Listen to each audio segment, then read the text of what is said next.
شروع اللہ کے نام سے جو بڑا مہربان نہایت رحم والا ہے۔ استاد اور شاگرد کے درمیان اخلاقیات پر مکالمہ۔ عمر کی راستے میں اپنے استاد سے ملاقات ہوتی ہے اور گفتگو کا یوں آغاز ہوتا ہے۔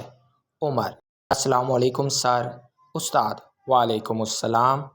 عمر: اچھا ہوا آپ راستے میں مل گئے، میں آپ کے گھر کی طرف جا رہا تھا۔ استاد: خیریت ہے بیٹا؟ عمر: سر، میں نے کالج میں ہونے والے تقریری مقابلے میں حصہ لیا ہے، لیکن میرے پاس اپنی تقریر کے موضوع ہمارا معاشرہ اور اخلاقیات کے لیے مواد موجود نہیں ہے، لہٰذا آپ کی رہنمائی درکار ہے۔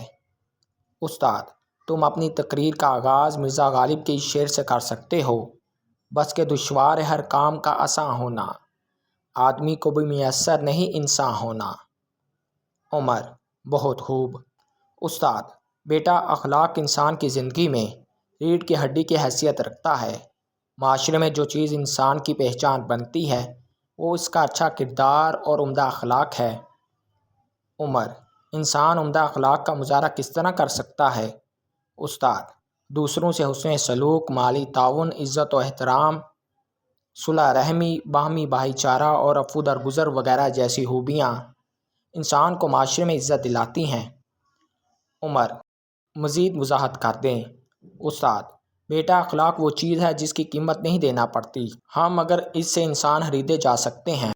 انسان اچھے برتاؤ اور بات چیت کے انداز سے دوسروں کے دل جیت لیتا ہے۔ عمر: عمدہ اخلاق کے متعلق کوئی قرآنی آیت یا حدیث بھی بتا دیں۔ استاد: اخلاق کے متعلق ہمارے پیارے نبی حضرت محمد صلی اللہ علیہ وآلہ وسلم نے ارشاد فرمایا: مجھے بہترین اخلاق کی تکمیل کے لیے بھیجا گیا ہے۔ عمر: لیکن سر، معاشرے میں بگاڑ اور زوال کی کیا وجوہات ہیں؟ استاد: جس معاشرے میں جھوٹ عام ہو جائے، لوگ بد اخلاقی، بد چلنی، بد دیانتی اور خود غرضی میں مبتلا ہو جائیں تو پھر اخلاقیات کی کوئی قیمت نہیں رہتی، ایسا معاشرہ زوال کا شکار ہو جاتا ہے۔ عمر: ایک طالب علم اچھے اخلاق کا مظاہرہ کس طرح کر سکتا ہے؟ استاد: طالب علم کو چاہیے کہ والدین اور اساتذہ کا عزت و احترام کرے، اپنے ہم جماعت لڑکوں یا دوستوں کو گالیاں دینے اور لڑائی جھگڑا کرنے سے اجتناب کرے، ان کو برے القابات سے نہ پکارے، اچھی صحبت اختیار کرے تاکہ اس کی شخصیت میں نکھار آئے۔ عمر: مجھے اپنی قسمت پر اشک آتا ہے کہ آپ جیسے ذی فہم استاد کی صحبت نصیب ہوئی۔